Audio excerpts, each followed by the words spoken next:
하나님 말씀 보겠습니다. 사사기 4장 11절부터 24절까지 보겠습니다. 우리 두 절씩 서로 교독하겠습니다. 모세의 장인 호밥의 자손 중 겐사람 헤벨이 자기 족속을 떠나 게데스에 가까운 시아나님 상수리 나무 곁에 이르러 장막을 쳤더라. 아비노함의 아들 바락이 다볼산에 오른 것을 사람들이 시스라에게 알림해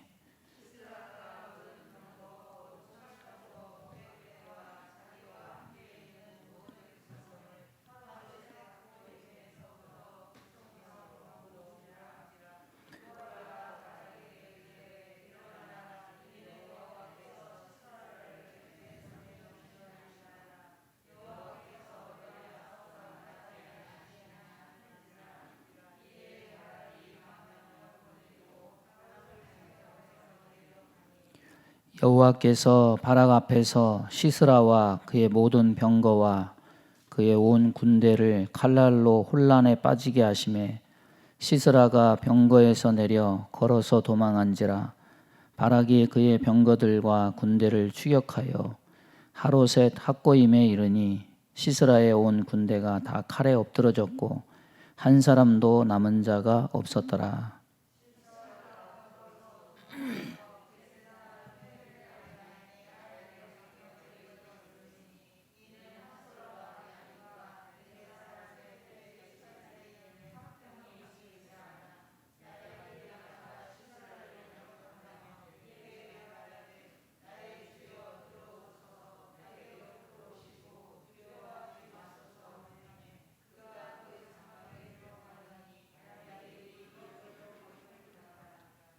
시스라가 그에게 말하되 청하노니 내게 물을 조금 마시게 하라. 내가 목이 마르다 하매 우유 부대를 열어 그에게 마시게 하고 그를 덮으니 그가 또 이르되 장막문에 섰다가 만일 사람이 와서 내게 묻기를 여기 어떤 사람이 있느냐 하거든 너는 없다 하라 하고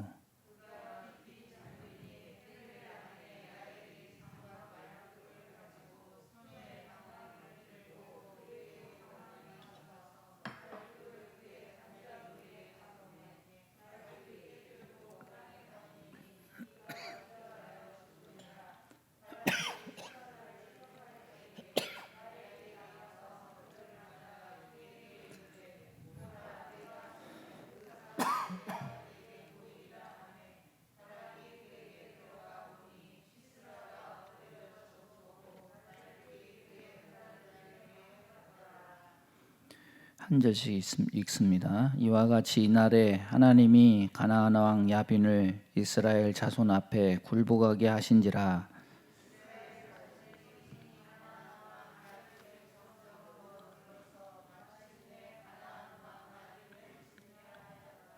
아멘.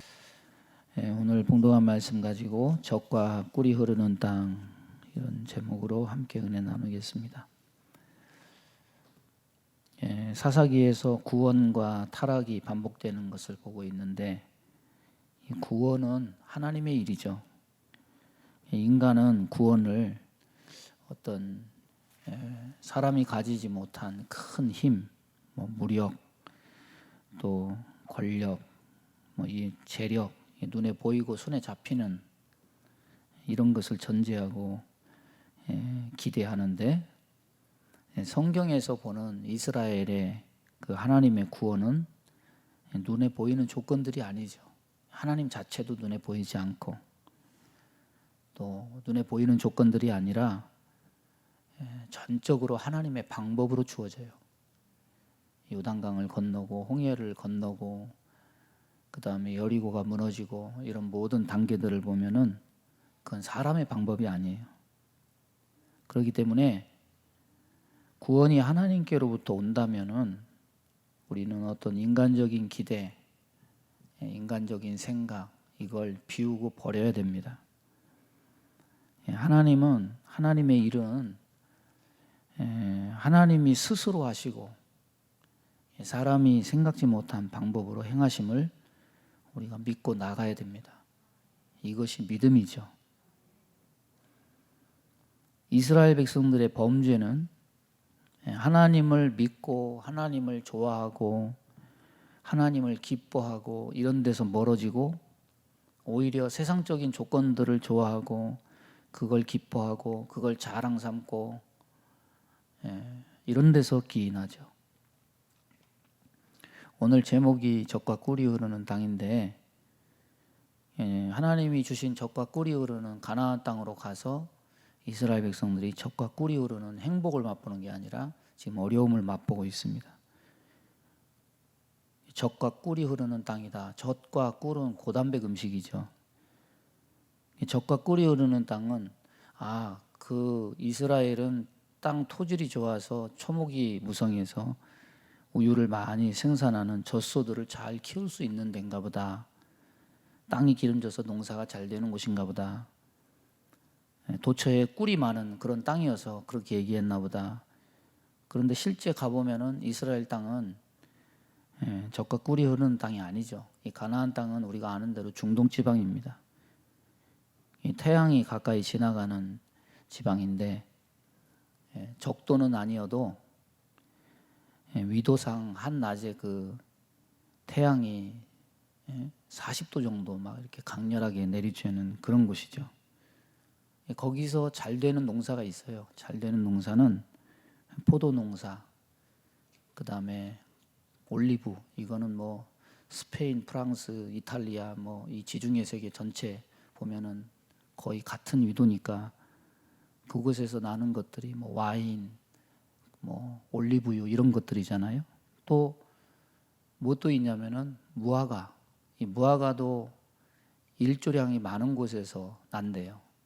근데 우리나라는 무화과 그러면은 저기 전라도 지방에 그 어디입니까? 영암. 그 원래 이제 그 무화과도 태양이 많은 곳에서 일조량을 많이 쬐어야 그게 잘 된대요.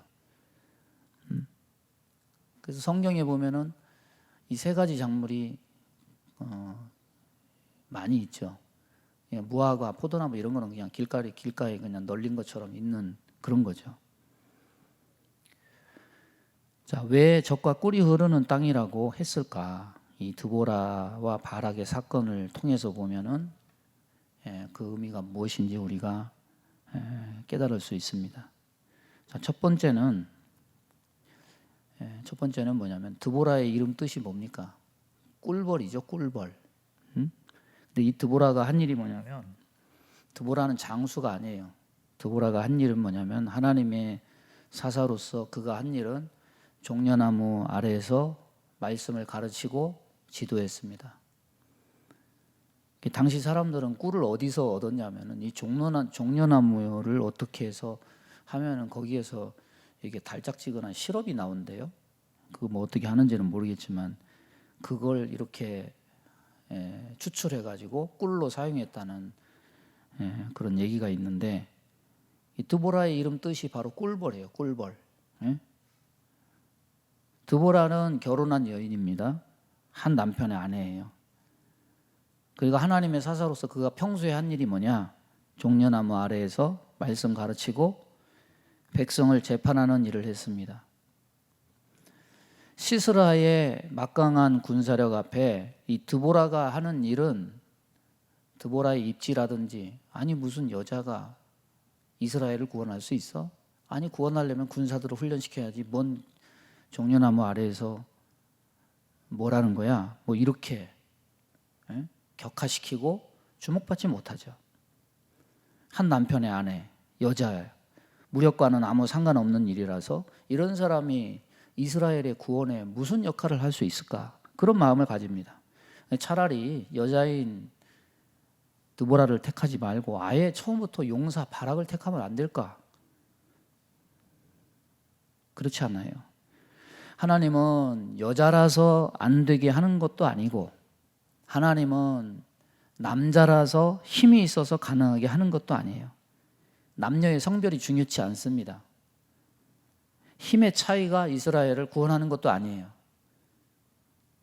이스라엘의 구원은 항상 하나님 안에 있어요. 그리고 그 하나님 입에서 나오는 말씀에 있죠. 말씀에 대한 태도, 반응이 중요한 거죠. 그렇다고 한다면은 드보라가 행한 일이 절대로 작은 일이 아니에요. 사람들은 종려나무에서 꿀을 얻었어요. 근데 드보라는 종려나무 아래에서 말씀을 가르쳤어요. 그 이름도 꿀벌이에요. 꿀벌이 뭐 합니까? 자기가 먹는 거 아니잖아요. 꿀을 나르는 거잖아요. 꿀벌이 하는 일은. 꽃에 가서 꿀을 따다가 그걸 나르죠. 그럼 나중에 그게 뭐 여왕벌이 먹나요? 성경에서 꿀은 뭐냐? 시편 119편 보면 주의 말씀에 맛이 내게 어찌 그리 단지요 내 입에 꿀보다 더 단이이다. 드보라는 이 꿀 같은 말씀을 백성에게 나르는 벌과 같은 역할, 그런 역할을 하죠. 가나안 왕 야빈에게 압제받는 상황에서 힘드니까 이런 역할은 아무도 주목하지 않아요. 주목받지 못해요. 그렇지만은 이스라엘의 구원은 어디서 나왔느냐? 용사에게서 나온 게 아니라 사람들에게 주목받지 못하는 그 말씀에서 나온 거예요. 드보라는 말씀을 전하는 역할을 했고 바락은 그 말씀을 받고 행하는 사람이에요. 여러분, 드보라를 통해서 바락에게 주어진 말씀이 뭡니까? 지난 시간에 우리가 읽었죠. 4장 7절에 내가 야빈의 군대 장관 시스라와 그의 병거들과 그의 무리를 기송강으로 이끌어 내게 이르게 하고 그를 내 손에 넘겨주리라 하셨느니라. 그럼 피곤할 때 꿀을 한 숟갈만 먹어도 눈이 밝아지고 힘이 생깁니다. 응? 피곤할 때 꿀 먹으면 눈이 밝아져요. 기분도 좋아지고. 하나님의 말씀도 그런 역할을 하는 겁니다. 하나님의 말씀을 먹으면 달아요. 내게 힘을 줘요. 드보라는 꿀벌로서 바락에게 하나님의 꿀을 전달해 줘요. 근데 이 바락이 꿀을 거부하죠. 눈에 보이는 조건을 선택을 해요. 이 바락이 꿀을 거부했지만 그렇다고 해서 하나님의 일이 그가 거부한다고 해서 차질이 생기느냐? 그런 건 아니에요. 자기만 손해죠. 하나님의 말씀이 임할 때 대부분 반응이 이와 같아요. 꿀을 거부하죠. 꿀을 먹으면 눈도 밝아지고 힘도 생길 텐데 꿀 같은 말씀 대신에 눈에 보이는 조건을 찾아서 이리저리 시간 낭비하고 체력 낭비하고 인생 낭비하죠. 그래서 적과 꿀이 흐르는 땅에서 꿀의 의미는 뭐냐? 하나님의 말씀이 흐르는 땅이다. 하나님이 이스라엘 백성에게 가나안 땅 들어가는 이스라엘 백성에게 뭐라고 얘기합니까? 네가 그 땅에 들어가서 내 말을 듣고 내 말에 순종하면 네가 그 땅에서 길게 네가 그 땅에서 수가 길 것이다. 그 땅에서 영원히 거할 것이다. 그게 바로 뭐냐면 적과 꿀이 흐르는 거죠. 한 남편의 아내 이름이 꿀벌인 여자. 이것이 우리에게 시사하는 바. 여러분, 이스라엘 백성은 여호와를 잊었어요. 여호수아의 세대가 다 죽고 나서 여호와를 잊어요. 세상 문화, 이방 풍습에 다 쩌듭니다. 어려운 일 당하니까 매 맞고 나서야 겨우 마음 돌이켜서 하나님을 향해 부르짖어요. 그런데 하나님이 그들을 구원하시고자 보내주시는 것은 어떻게 보면은 눈에 안 차요. 웬 여자야? 웬 남편애야? 결혼한 여자야? 그리고 종려나무 밑에서 뭐 하는 거야? 왜 군사들을 모으지 않아? 왜 훈련을 안 시켜? 그가 하는 일이 뭐냐? 종려나무 밑에서 재판하고 하나님 말씀 전하는 일. 저 여자가 우리를 어떻게 구원해? 어떻게 보면은 하나님은 일부러 눈에 보이는 조건들 대신에 모든 상황과 모든 보여지는 것들이 부정적인 것들을 제시하죠. 그런 상황에 말씀을 내밀어요. 꿀을 내밀어요. 그걸 먹으면 정신 차리고 힘을 낼 텐데 이 말씀의 꿀을 먹고 전쟁터에 갔으면 하나님은 아마 그 말씀을 받아들인 이 바락에게 적장의 목을 베는 명예를 주셨을 거예요. 그런데 꿀을 거절해서 그 명예가 주어지지 못해요. 하나님의 말씀은 꿀과 같아요. 그러나 우리가 거부하잖아요. 그래도 하나님의 일은 이루어져요. 하나님의 일은 지장 안 받아요. 차질이 받지 않아요. 다만 믿음에 합당한 영광과 은혜를 입지 못할 뿐이에요. 세상을 보세요. 세상은 점점 눈에 보이는 조건을 최고로 여기는 그런 풍조로 흐르게 될 거예요. 지금도 그렇게 돼가고 있고, 하나님이 주시는 꿀을 먹는 자가 눈이 밝아지고 힘을 얻게 되고 영광도 얻어요. 요즘에는 먹방 잘하는 사람이 돈 많이 벌더라고. 예? 와, 근데 진짜 그 잠깐 보니까 엄청 먹대요. 뭐 안전자리에서 라면 4개, 떡라면 4개, 라볶이 4개, 그 다음에 김밥 4줄 이거 먹고서 아유 입가심 했네 그러더라고. 야, 근데 그거 먹고서 그거 본 사람이 뭐 300만 명?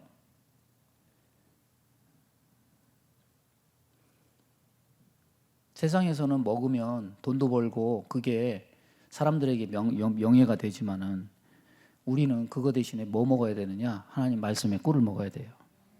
가나안 땅은 젖과 꿀이 흐르는 땅이다. 교회 역시 하나님의 말씀이 흐르는 곳이다.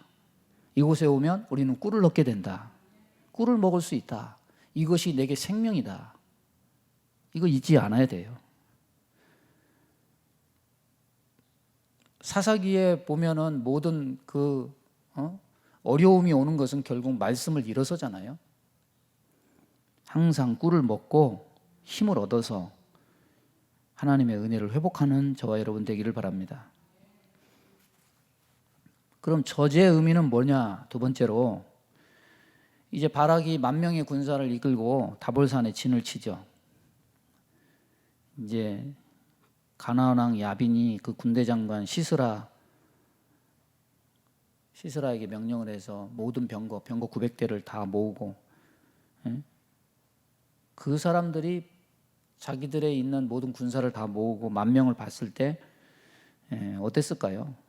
뭐 그때 당시에 뭐 무기가 제대로 변변한 무기가 있었겠습니까? 10,000명도 많긴 많지만은 여기 보면 특징적인 게 있어요. 모든 병거, 모든 백성. 이 가나안 왕 야빈이 얼렁설렁하게 대처하지 않아요. 모든 병거, 모든 백성 다 긁어 모아요. 그래서 이스라엘을 대적해요. 그러니까 10,000명 모았어도 뭐 언뜻 보기 10,000명 많은 것 같지만은 상대편에 비해서 보면은 불리한 형세였을 수 있습니다. 사사기 3장 1절 2절 보면은 하나님이 왜 이 가나안 백성을 다 몰아내지 않으셨는가? 여호와께서 가나안의 모든 전쟁들을 알지 못한 이스라엘을 시험하려 하시며 이스라엘 자손의 세대 중에 아직 전쟁을 알지 못하는 자들에게 그것을 가르쳐 알게 하려 하사 남겨두신 이방 민족들은, 가나안 전쟁을 경험하지 않은 다음 세대에게 가르치기 위해서 이 남겨두신 이방 민족들을 사용하시는데 뭘 가르치려고 하셨느냐? 4절이죠. 남겨두신 이 이방 민족들로 이스라엘을 시험하사 여호와께서 모세를 통하여 그들의 조상들에게 이루신 명령들을 순종하는지 알고자 하셨더라. 하나님이 테스트하려고 남겨두셨어요. 뭘 테스트하려고 그랬느냐? 광야 생활의 목적과 다르지 않아요. 하나님의 말씀에 순종하는지 순종하지 않는지 이걸 테스트하기 위해서 남겨놓으셨다고 해요. 그러면 이 시험이 쉬울까요? 어려울까요? 우리는 승리의 방법을 너무나 잘 압니다. 어떻게 하면 믿음 생활에 승리할 수 있습니까? 그러면 다 대답할 수 있어요. 하나님 말씀에 순종하면 승리할 수 있어요. 해답은 다 나와 있어요, 이미. 정답을 다 알고 있어요, 이미. 맞죠? 하나님 말씀에 순종하면 이기고 우리는 승리할 수 있습니다. 그런데 문제는 뭐냐? 알고 이해한다고 해서 그렇게 다 행하는 건 아니라는 거잖아요. 야빈의 대처를 보세요. 이 가나안 왕 야빈의 대처. 이스라엘을 대하는 그 가나안 왕의 대처가 적당히 하지 않아요. 시스라는 가용할 수 있는 무기, 가용할 수 있는 사람, 군대를 총동원해요. 철병거 900대, 모든 병거. 그 중에 한 450대만 하면 안 됩니까? 모든 병거를 다 투입해요. 그의 땅에 사는 백성, 일부가 아니라 그 땅에 사는 백성 총동원해요. 여러분, 옛날에 유목민족들의 특징이 있습니다. 유목민족들의 특징은 뭐냐면, 유목민족은 집이 장막이잖아요. 그러니까 이 사람들은 전쟁을 할 때도 집안이 다 움직여요. 그러니까 싸우는 사람은 한 사람인데, 예를 들어서 그 사람이 하인과 집에 있는 식구들 다 데리고 가면 한 명이 아니라 한 30명이 떼거지로 가는 거죠. 그러니까 성경에 보면 미디안이 10만 명이다 이렇게 하는 게는 다 군대가 아니라 집안이 다 움직이는 거예요. 그냥 장막이 같이 움직여요. 여러분, 설설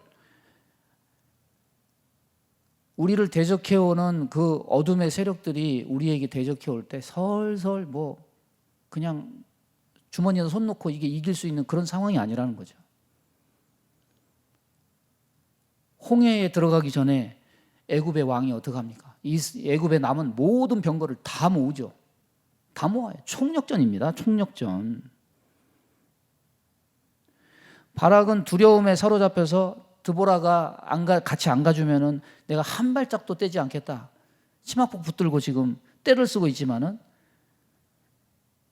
그래서 그가 동원한 군사가 10,000명인데 오히려 이 군대가 일부만 동원한 거예요. 이스라엘 전체가 아니라 납달리와 스불론 지파에서 5,000명씩 5,000명씩.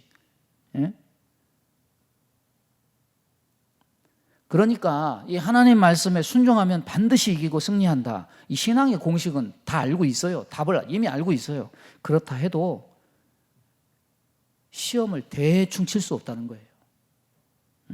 주머니 손 놓고 대충 치를 수 있는 신앙의 시험은 원래부터 없어요.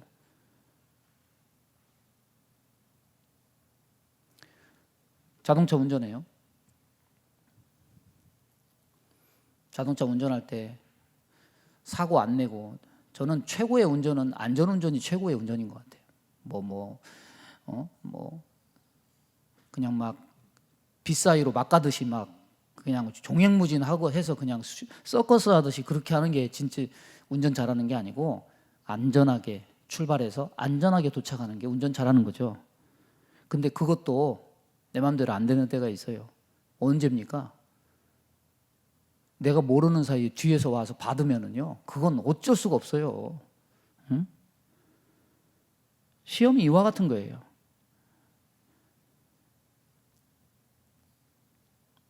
그래서 모든 전쟁에는 싸우기 전에 뭐가 마음속에 가득하게 되는, 두려움이 가득하게 되죠. 겁이 덜컥 나죠.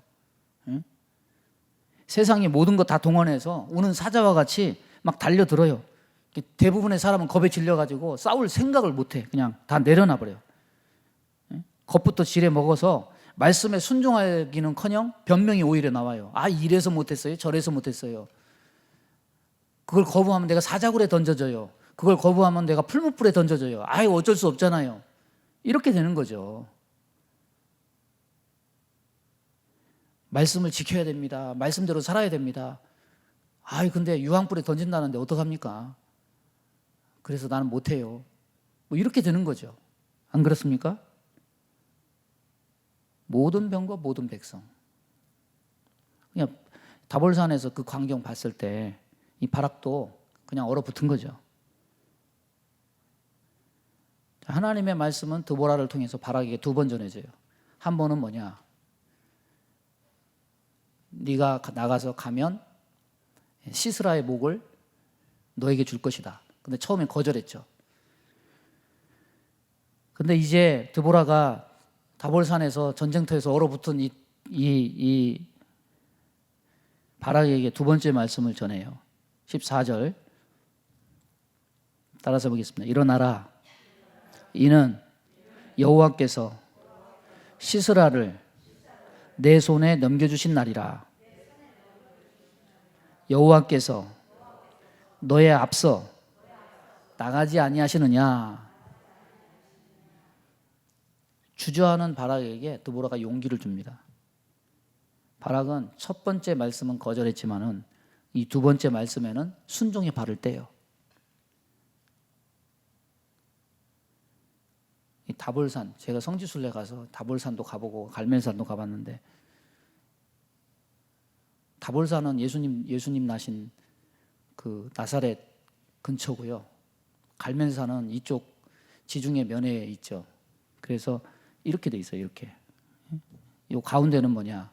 가운데는 그 이스라엘 평야예요. 거기는 곡식을 이렇게 기를 수 있는. 그래서 이스라엘에서 전쟁이 일어나면 꼭 그 넓은 평연에서 일어나요. 이게 뭐 거리가 한 10km 되니까 이렇게 보면은 어렴풋이 저쪽 산이 다 보이죠. 근데 이 갈멜산 옆에 뭐가 있냐면 기송강이 이렇게 이쪽 다볼산 쪽으로 이렇게 대각선으로 이렇게 흐르는데, 이스라엘 같은 기후에는 강이라도 이게 뭐가 있냐면은 계절천이라는 게 있습니다. 건기에는 말라요. 그리고 거기도 우기가 있잖아요. 비 올 때. 근데 이게 우기 때 계곡 같은 데는 갑자기 그냥 물이 막 갑자기 막 거기가 넘쳐가지고 강으로 변하는 거죠. 이걸 와디라고 부르는데, 그래서 모르는 사람은 계곡 같은데 기상 같은 거 이게 검토 안 하고 가서 계곡에서 급류에 떠밀려 가지고 죽죠. 이게 여기만 있는 게 아니더라고요. 미국에도 그 서부 쪽에 보면은 막 큰 협곡 같은 거 많지 않습니까? 거기는 인디안들이 이렇게 안내를 해요. 인디안들이 그 협곡을, 아름다운 협곡을. 그냥 똑같은 거예요. 뭐라고 얘기하냐면 여기에 아무데나 가면 죽습니다. 비가 갑자기 와가지고 거기에 급류에 떠내려가지고 죽어요. 여러분, 산에서 산 타는 사람들이 제일 잘하는 말이 뭐냐면 산 앞에 겸손해야 된다, 뭐 이런 말 하죠. 산에 가가지고 개울가에 텐트 쳤다가 소나기 갑자기 와가지고 계곡물에 떠내려가지고 죽는 이 사고가 산에서 나는 사고 중에 많은 부분을 차지하지 않습니까? 이 전쟁터에서도 그러죠. 전쟁터에서도. 그 전쟁에서 보면은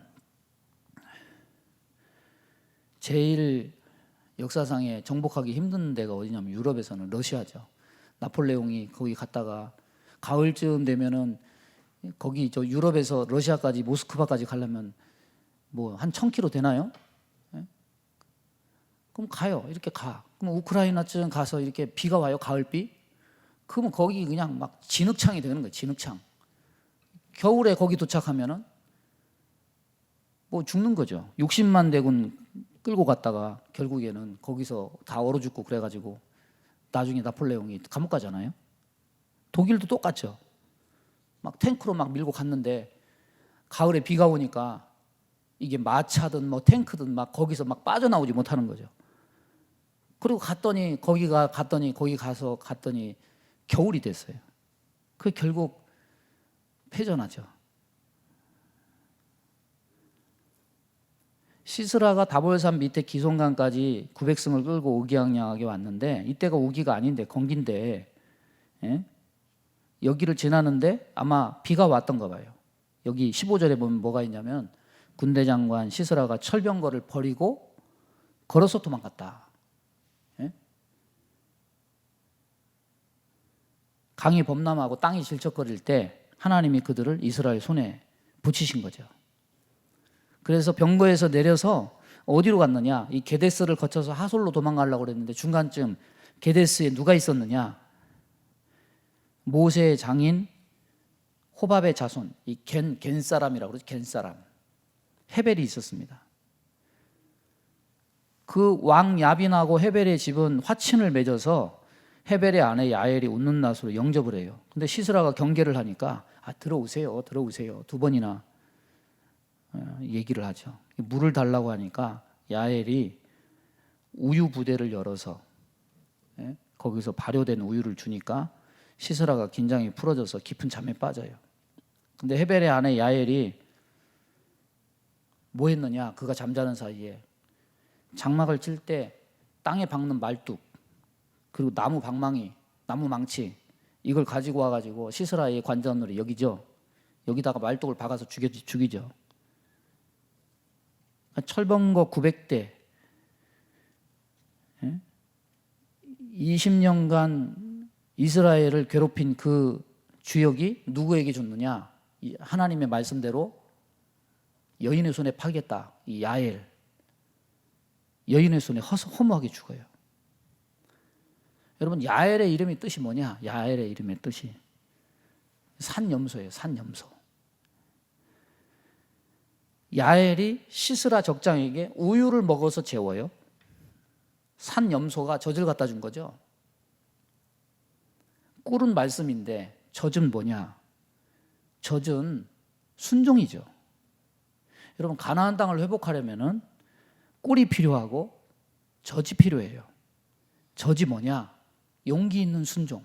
내가 어떻게 그걸 해요? 나는 군인이 아니에요. 나는 무기도 없어요. 그런데 하나님은 어떻게 하느냐? 그가 가지고 있는 것, 그가 평소에 장막 지을 때 말뚝 박고 그런 것을 가지고 칼도 없고 뭣도 없는데 자기가 잘 쓰는 말뚝과 방망이를 통해서 적장을 죽임으로 전쟁을 끝내요.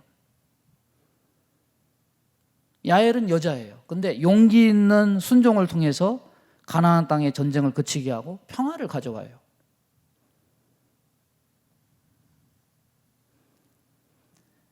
하나님이 이스라엘을 어떻게 구원하시느냐? 23절을 한번 다 같이 한번 읽어보겠습니다. 23절 시작. 이와 같이 이날에 하나님이 가나안 왕 야빈을 이스라엘 자손 앞에 굴복하게 하신지라.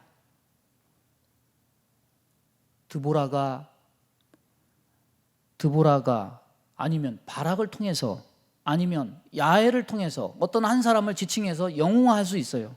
근데 그런 얘기 안 해요. 특정 사람들의 역할에 중심을 두고 사람들은 해석하고 싶어 하는데, 누가 역할을 해서 구원을 했다 이렇게 얘기하고 싶고 말하고 싶어 하는데, 그런데 드보라도 아니고 바락도 아니고 야엘도 아니다. 하나님이 굴복하게 하셨다. 뭘 통해서? 꿀을 전달해 주는 사람과 젖과 같은 용기 있는 순종을 하는 사람을 통해서 하나님이 이스라엘 백성을 구원하셨다. 여기 보면 근데 꿀을 나른 사람도 여자고 젖을 나른 사람도 여자예요. 말씀과 순종을 통해서 가나안 땅이 회복이 돼요. 그래서 이 가나안 땅은 하나님의 말씀을 듣는 땅이고, 그 말씀을 듣고 순종할 때 하나님이 회복시켜주는 땅이라는 거죠. 24절 보세요. 24절 마지막에 마침내 가나안 왕 야빈을 어떻게 해요? 진멸하였더라. 말씀을 붙들고, 하나님 말씀을 붙들고 온전히 순종할 때 젖과 꿀을 먹으면 어둠은 진멸한다. 어떻게 보면 말씀에 순종해야 돼. 말씀을 들어야 돼. 너무 어렸을 때부터 모태신앙이면 어렸을 때부터 귀에 못이 박이도록 들은 말씀이에요. 근데 실제로 말씀을 듣고 말씀을 행하는 것이 쉽냐? 그렇지 않잖아요. 반복적으로 우리는 말씀을 벗어나죠. 하나님이 우리에게 성경 모든 것을 통해서 거듭거듭 반복해서 말씀하는 건 뭡니까? 말씀을 떠나면 망한다. 시냇가에 심은 나무가 시절을 쫓아 가시를 맺음같이 말씀 안에 있으면 생명이 임하지만은 말씀을 떠나면 오히려 적군이 진멸하는 것이 아니라 너희들이 압제받고 너희들이 진멸하게 되는 것이다. 이걸 얘기하는 거죠.